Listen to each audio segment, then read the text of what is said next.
Today's episode is for anyone carrying stress, sadness, burnout, or memories you don't want to talk about. I believe this conversation with psychotherapist Dawn Tan from No Trauma Singapore may just open the door. Sometimes life just hurts.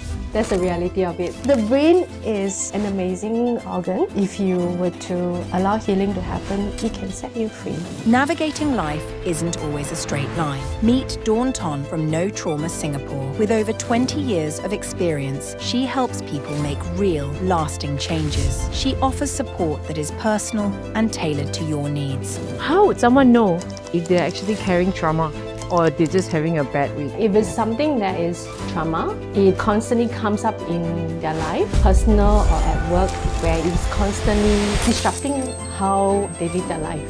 When there is a shift, it means that the brain is ready to make a change. If someone is feeling overwhelmed today, what would be the first thing that they could do? First thing first is to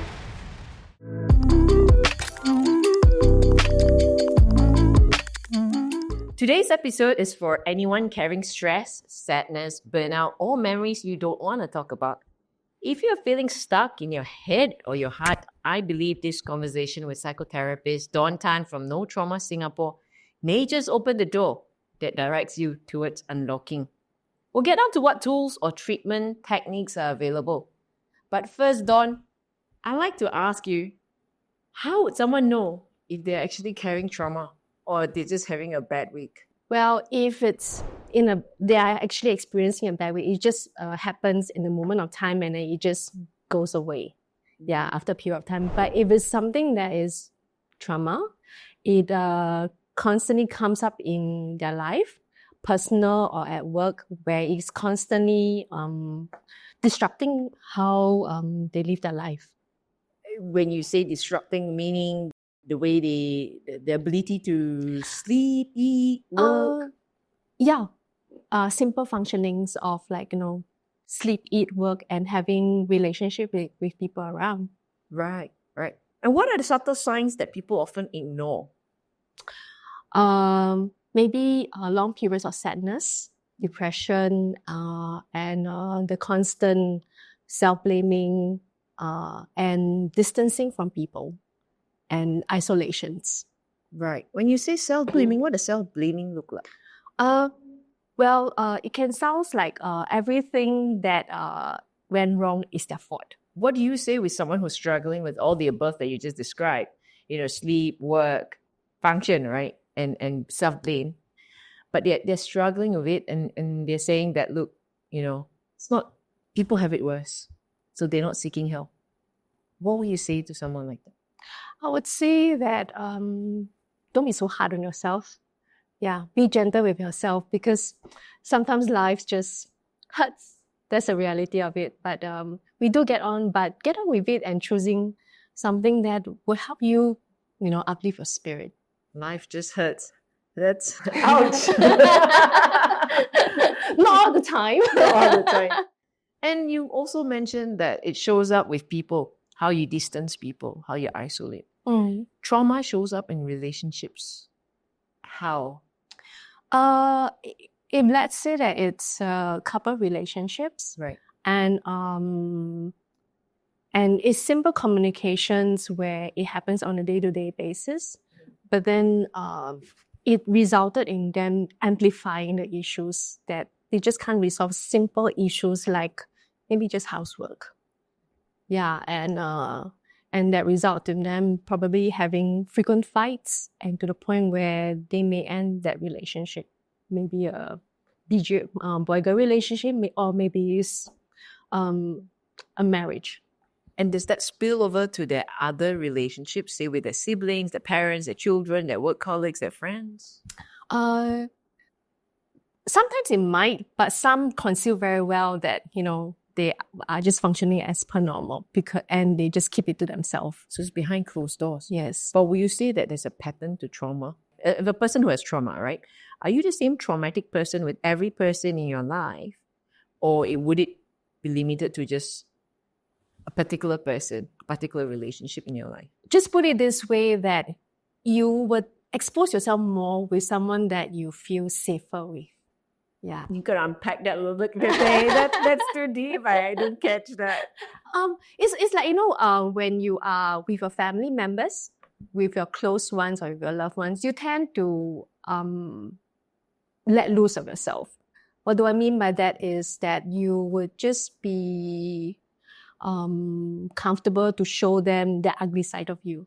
And how that appear is that you may just, give them cold shoulders, or you would just be silent differently as compared to your colleagues or to your friends. Yeah. So in a way, your close ones will see that side of you more in a negative side. Right. Yeah. Have you personally struggled with any trauma yourself, if I could ask? I do. What sort of healing methods? I mean, if you're comfortable to share your own journey.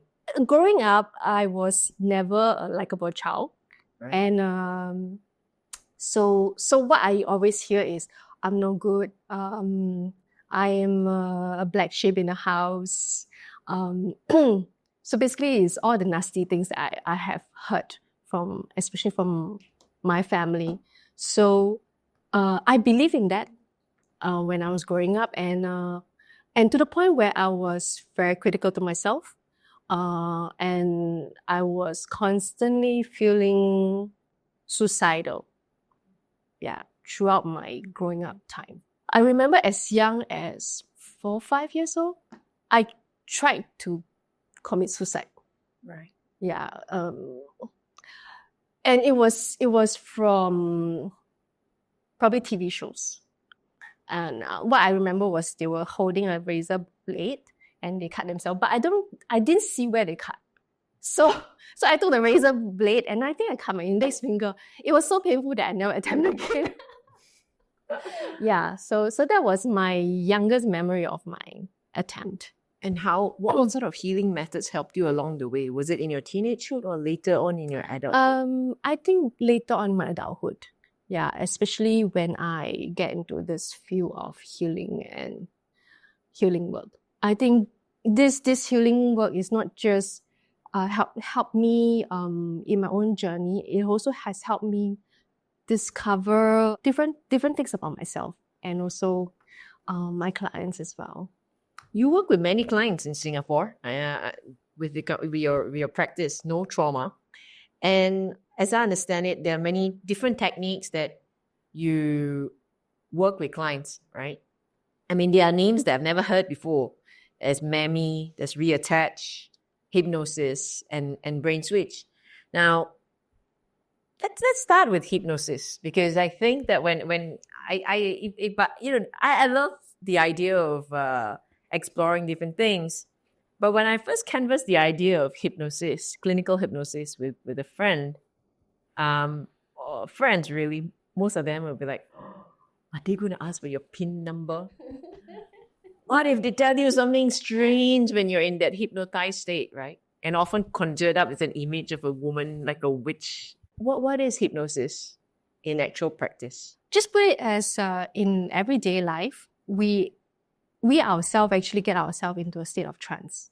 For example, when you do drive. So do you, at times when you drive, you get into a car and then the next moment is, oh, I'm here already. It happens in most of our life where we are just going through life, not realizing that we are already there. Yeah, and that is how hypnosis sort of work in our own life. And there are people who has concerns about, being hypnotized because they're worried that they will be asked for the private information and things like that. But it's not like that. And it's actually depending on how much you want to trust the therapist that's going through that hypnotherapy with you. And you can actually decide to hold back. Yeah. But the state of hypnosis is depending on how far you want to go and how deep you want to go. I've actually tried hypnosis myself. And I've tried it, I think, 2 or 3 times. Just really curious about the experience, and I found it effective. What I suppose I hope to destigmatize for our audience is as you said, how deep and how far you want to go, it's still with you. But I think when I have chats with friends, the concern is, what if they say something to you and you leave the clinic and you're a different person in an area that you don't want to be? How would you address that? Could you unpack that a little bit more in terms of how deep? Are you still in control in that whole process? Would you be able to speak in that hypnotic state? How does it all work? Do you put them upside down, hang them upside the ceiling? I think these are things that we take for granted when we are aware of it. But for someone who hasn't actually experienced it, the whole thought of it, the whole idea can be quite scary, intimidating. And I hope that we could sort of destigmatize that today. Well, the hypnotherapy is supposed to get you into a state of relaxation, and at the same time is to have a discussion about what sort of therapy or what sort of outcome do you want to see in the whole process with the therapist. Let's take, for example, smoking. Smoking. Yeah, say someone comes to see you, wants to quit smoking. How would that work in your room? Well, interestingly, I have not worked with anyone with smoking, but I could think that maybe what could be done is that instead of you, the suggestions could be like, instead of you picking up the moment that you pick up the cigarette, it would associate you with maybe a disgusting smell or taste of something else. Right. So how would you guide the patient or client while in the trance state? What sort of will you be able to share what happens that would lead to them when they see the cigarette go like, it's not really what I want? Well, as you know that hypnosis is talking to the unconscious part. So we will just be having the conversation with the unconscious part that whenever you reach for that cigarettes, you would have invoked a reminder of a smell of a poop. Yeah. So the next time when you reach for a cigarette, this smell or this taste will come to your mouth. Right. So it's been seeded into the unconscious state.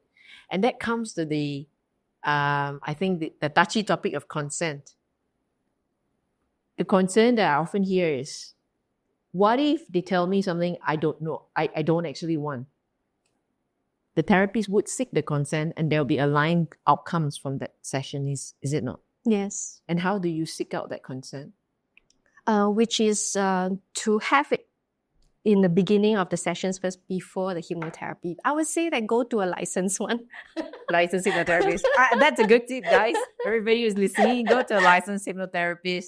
Yes, because there are many now in the marketplace, isn't it? How long does a hypnotherapy session take, typically? Probably 30 minutes to an hour. I have heard that hypnotherapy session can come up to 1.5 to 2 hours. That's a really long. It is really long. Yeah, but my session is typically between half an hour to an hour. That's the max that it can go.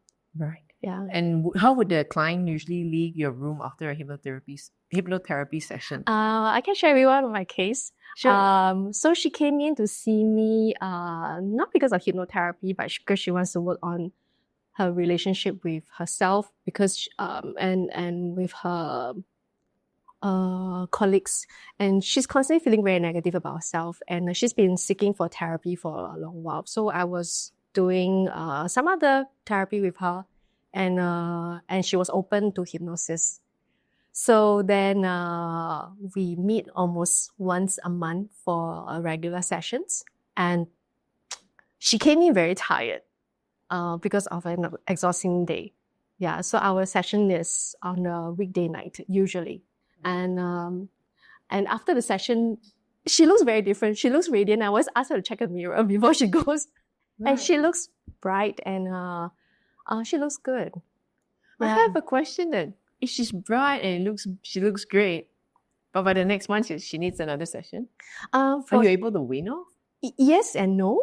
I think partly because the work that she's in is very demanding on her, and the role that she's given has sort of like increased of the responsibility. that's the reason why she's coming for maintenance. But if she's able to have the same amount of work and the demand is not as loaded on her, she probably would have been able to wean off. Yeah. But for her, maybe it may take some time.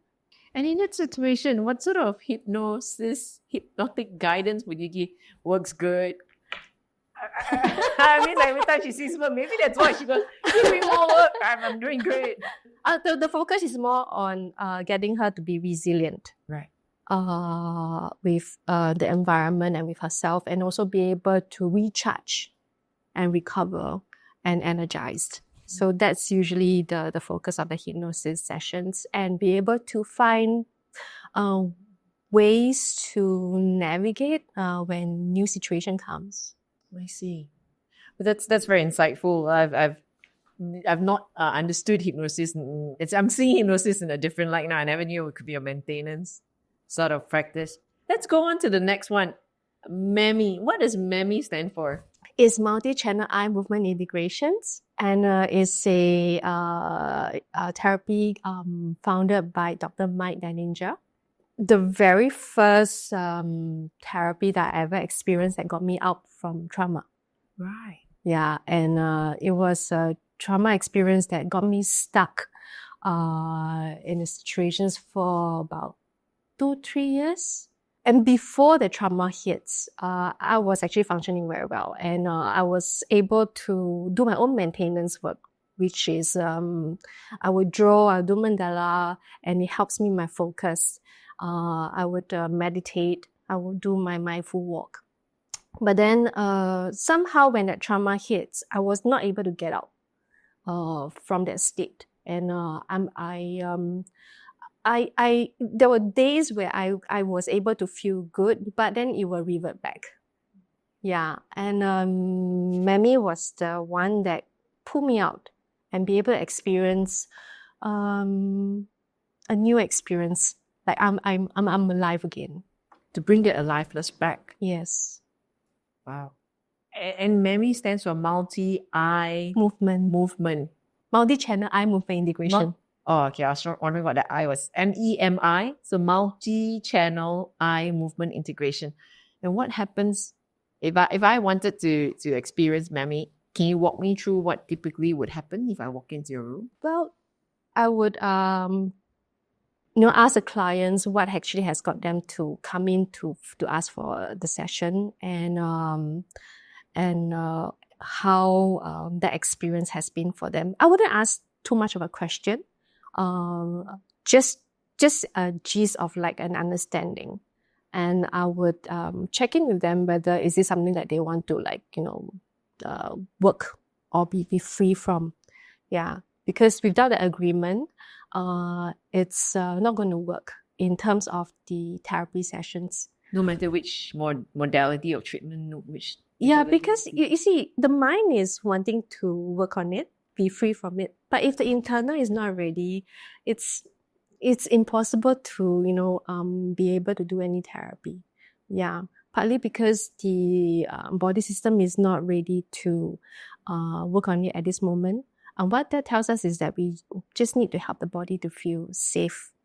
When you say body, do you mean the nervous system? The nervous system. Right. Yeah. So it's like, when we were young and we were asked to do homework, and let's say there's a favorite TV show that's going on there, and your mom come with the kid and say, go and do your homework. and you would have to take out the homework, but you would do it with resentment. And nothing goes in. We can do this session, but if nothing goes in, it's not going to work. Yeah, it's basically to be able to go back to basic about, how can we help prepare the client better? Is it about, getting them to feel safer in their body?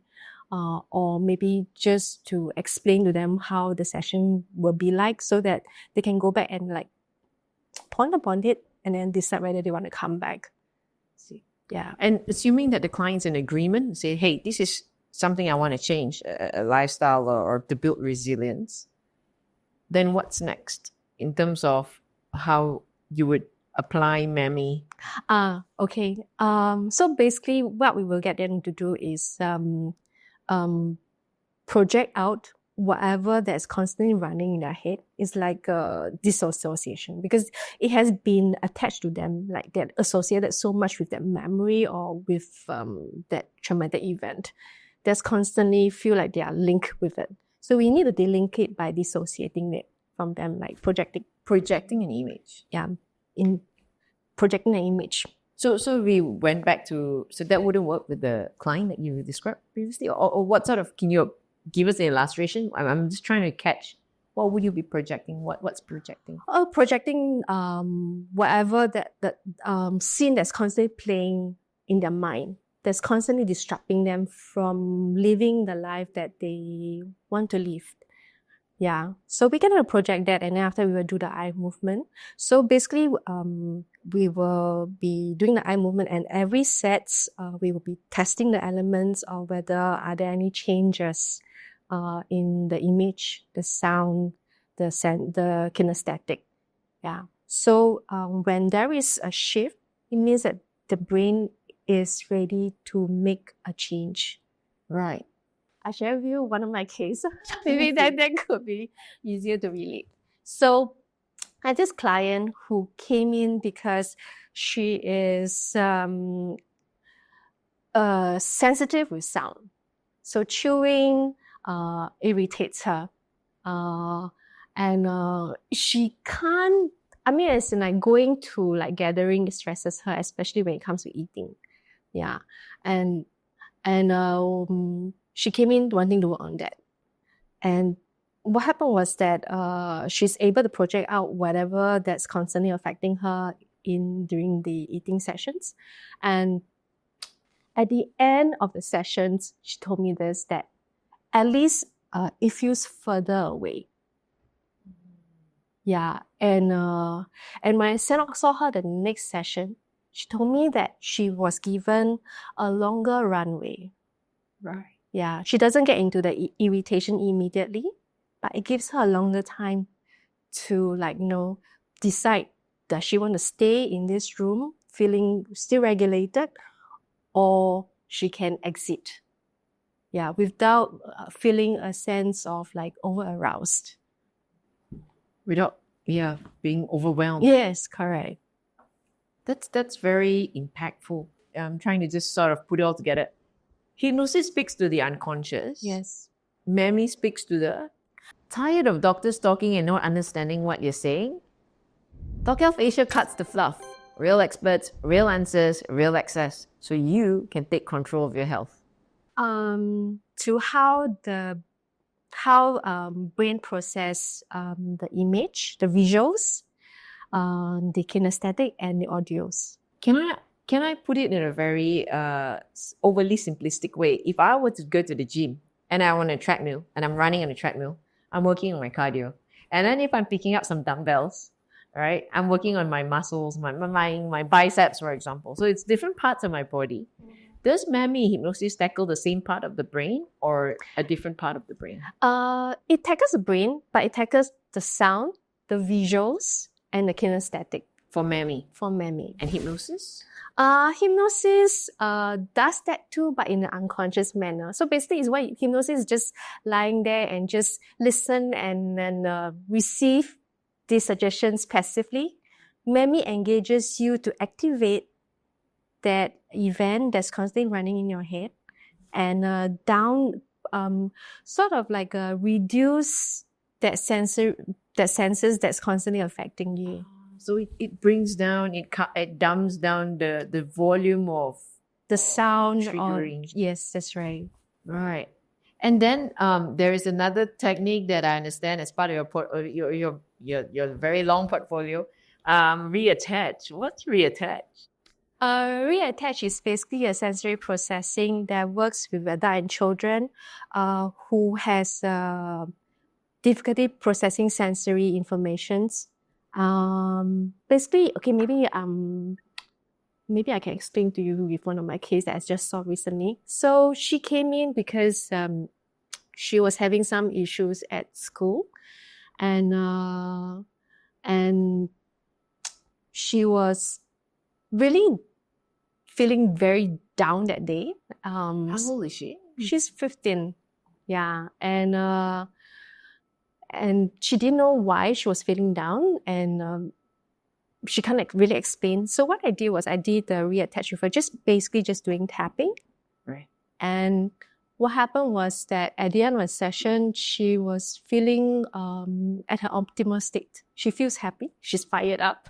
By just tapping? Just tapping. Not just tapping, but we are also giving some instructions to, the brain to know what to do. So while you're tapping, it's like tapping and hypnosis at the same time? No, it's not different. It's not different. It's different. You're speaking to the conscious. I'm speaking to the conscious. Right. Yeah. But basically we're getting the client to arouse their optimal state so that they can actually be able to Reconnect with the optimal state. Yes. That's so interesting. So can a client come in and do all three in one go? Like, You see, all three is what? they hypnotize and then getting the MEMI done and doing reattach and coming out. Maybe the one session, it will be very tiring for the brain. But I do work with clients using all these modalities, but over a period of time. I see. Yeah. So I have this case that came in because she was diagnosed with clinical depression. And it has been with her. I mean, the depressive state has stayed with her since when she was in primary school, all the way till her adulthood. Yeah, and I used MEMI with her in the first session. Well, she feels a difference. The second session, I did the brain switch with her. So she felt a sense of like positivity. But then, subsequent session, I still feel like, she's always in the very flat state. Yeah. Although she mentioned that she does feel slight positivity. Okay. Yeah. And then after that, we use hypnosis and then reattach. But then I realizes that when I use reattach, she comes on alive. Wow. And how does someone look or when they come on alive? Like you right now. Well, she looks happy. And not only just that, at the end of the session, I end up with reattach. And then the last thing that I was getting her to do is just to get herself to see herself in a movie and her being the director and the superstar, where everything will be okay. So that was my last tap and my last instructions to her. And then after I finished tapping, she told me that she's still making a movie in her head. Yeah. And she's having a good time. I said, well, go ahead and carry on with your movie after the session then. Yeah. And after that, then we revert back to hypnosis again. Then after she told me, can we go back to reattach? Right. Yeah, because every client has different, they themselves know which one works better for them. Yeah, sometimes I may use certain modality, but they will be the one that guides you on what works better for them. Do clients eventually graduate? Eventually, yes, they do.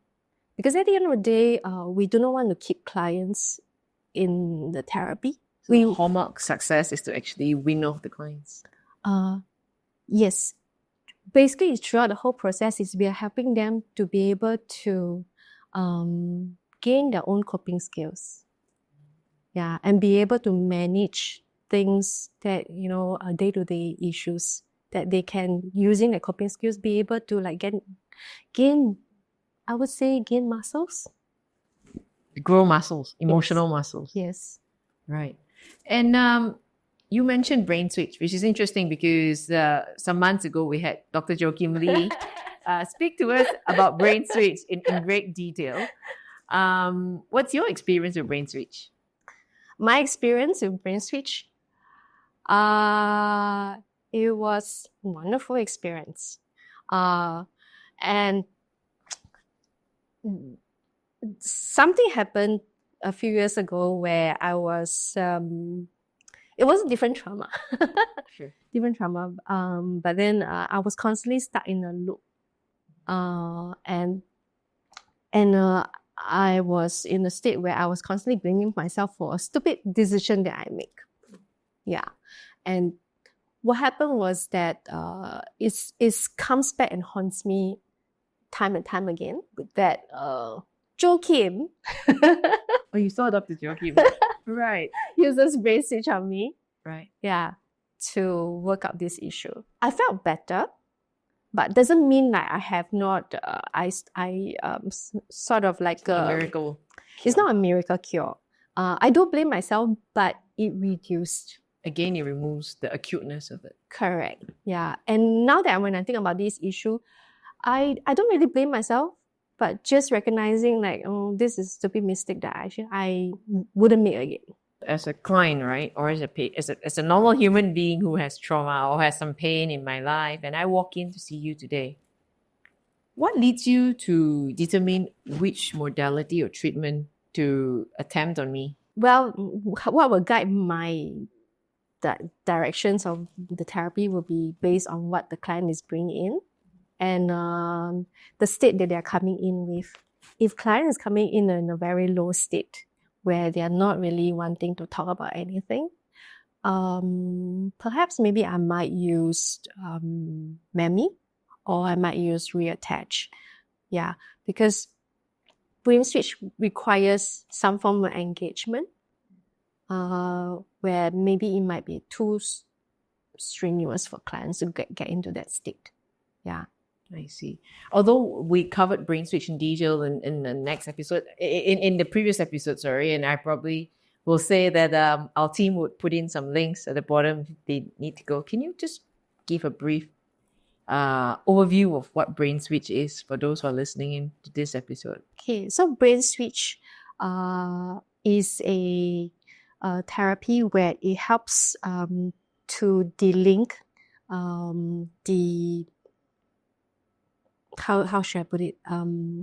The visuals that is affecting you, the kinesthetic, the audio, but yet at the same time, it's something that you can do it on a regular basis to help yourself to delink whatever that is constantly affecting you. So we can actually use brain switch on ourselves, but we couldn't do hypnosis, obviously not, but MEMI or Reattach on ourselves? Maybe you can do the eye movement, but I would say yes, you can do everything all by yourself.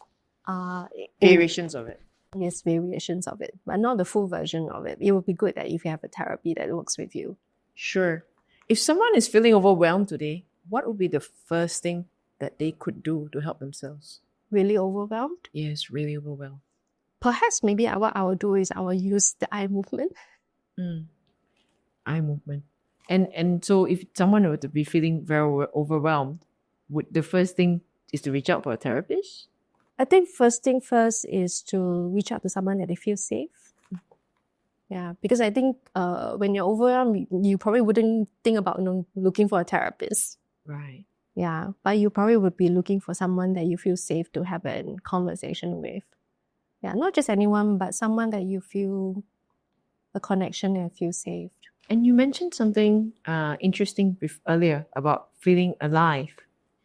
Often, I think, especially as women or men hit midlife, there's a sense of numbness that is common. And if someone were to feel numb, right, whether it's numb at work or numb in their marriage or numb in their relationships generally, where would they start? Is there, what would you recommend they do in terms of, trying to find that aliveness? Before, as you mentioned, it's not like they're going to pick up the phone, hey, Dawn, give me Reattach, what's the first steps before they can get there? What's the first step? I think this time something small. Maybe taking a walk and having some look after your own needs, like make sure you eat, make sure you sleep, and taking care of your own basic needs. Stop and that's really hard for someone who's feeling numb, feeling really low, because often the ability to eat and sleep will be the first things to go. And yet, that's the advice that's often given. Make sure you eat well, make sure you sleep well. But that's obviously, their struggle. That's why they're not eating well, they're not sleeping well. If the body is not given a nourishment, right, it's not able to process information. Yeah, but if we could look after our own basic needs and give ourselves, patience and time, and also be gentle with ourselves during this period. I wouldn't say that, it's a miracle cure, but at least if you just pay a little attention to yourself, it might make you feel a little bit better. Pay a little attention to ourselves. What are the different types of trauma? You shared a little bit that you had different traumas before and you had clients with different trauma.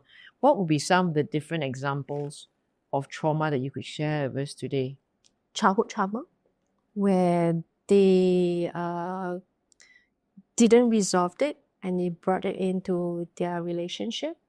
And, perhaps in their relationship, something in their spouse reminds them about, things that happens when they were young and how that would, appear in their relationship is constantly causing them to have an argument where you might be like linking it all the way back to your childhood. I have this client that came in because of marital issues and they're always having frequent fights over chores, over organizing the house and many other things. But it's your clients the couple or the husband or the wife? It's a couple. It's a couple. It's a couple. And basically every time when they quarrel, it's the usual things that couples experience. But then it got the situations where, she cannot contain it. So then I have to ask her, does it remind her of something whenever they have the argument? And she said it reminds her of things that happens between her and the mom. Yeah, it's nothing to do with the husband, but it's a reminder of... So it's a transference. Yes. That's so interesting. So we've got childhood trauma.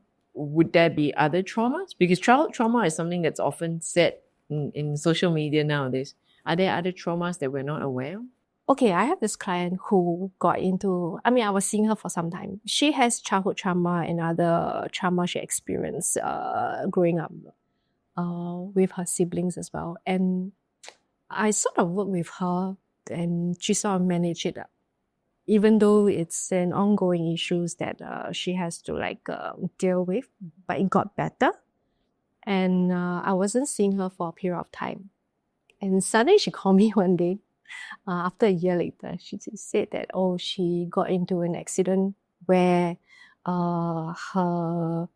she's not able to function properly. Oh dear. Yeah. And when I met her, she sounded different. She's not able to move and she needed someone to aid her in function. Yeah, that's right. So sometimes trauma can happen in accidents. Yeah, we don't know what happens to the brain, but when it happens, somehow your brain sort of got affected by it. So it could be childhood relationship trauma from childhood. It could be physical, Yes. like illness or accidents. Mm-hmm. Betrayal? Yes, betrayal as well. Right. Have you dealt with betrayal trauma? Yes. And what's that like? Is it difficult to heal from betrayal trauma? I think at the end of the day, it's about whether the couple is wanting it to work. Do they want to work on the marriage? Do they still want to come back together? Many who come in for counseling would say yes, they want to, but they find themselves getting stuck in that betrayal, that loop of why did it happen? And I had this couple who came in because of betrayal. And it's not the man, but it's the woman. And interestingly, the man wants to work on the marriage. Yeah. And because he wants to, she also wants to, we use brain switch to work on the marriage. And they were able to resolve that issues that they were facing. Of course, betrayal is not just betrayal. There was something happening in the marriage that also led to it as well. Yeah, so we work on the betrayal, the traumatic memories of whatever that's affecting them. And also we also work on how, the issues of marriage has also affected and how they can enhance the relationship. Yes. Right. Betrayal is often discussed in the context of husband and wife and a third party involved, right? But wouldn't it be fair to say that betrayal trauma, it's much far wider than that? It could be betrayal between two business partners, betrayal between two close friends, betrayal also. I think now I'm starting to see literature on say an employee feeling betrayed by their workplace or their organization. Would the underlying ways to heal from betrayal trauma be similar as you shared about husband and wife? Is that like the same formula across all these different types of betrayal? No, it's different. It depends on how they see betrayal and what was the sort of betrayal that they experience. Yeah, so I wouldn't apply the same.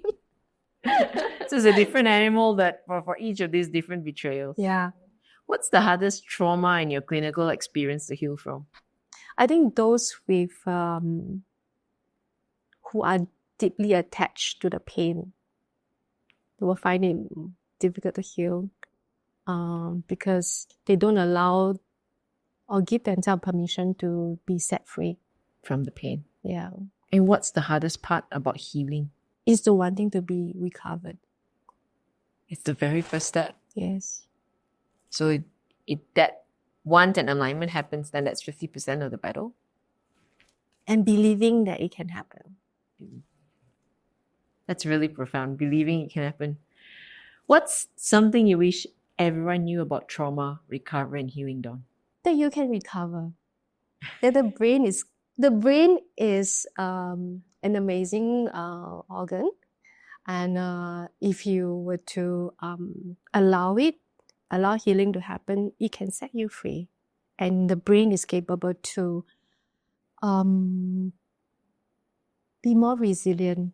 Resilience, freedom. I like all the sounds of it. Now, at Reset, we always ask our guests this question. After everything you've healed from or helped clients to heal, Dawn, what's one belief you had to completely unlearn and replaced it with something else? In other words, what's one belief that you've had to reset on trauma and recovery? First one belief that I had to reset. Yes. What's one thing you had to reset? I'm not stuck. I'm not stuck. Wow. And how did you come to that? Because I'm the one that's constantly sabotaging myself. But yet at the same time, I'm the one that I can heal. So healing begins from within. Yes. And then you reset yourself and you go, I'm not stuck. Well, I think with those 3 words, we'll finish up today. Thank you so much, Dawn. Thank you for having me. If today's conversation has sparked some thoughts in your head, share it with us by leaving some comments below. We want to keep having honest conversations like today for you. This episode reflects personal views and recollections at the time of filming. Its content is not a substitute for professional medical advice, diagnosis, or treatment. Always consult a qualified healthcare practitioner to address the concerns you have.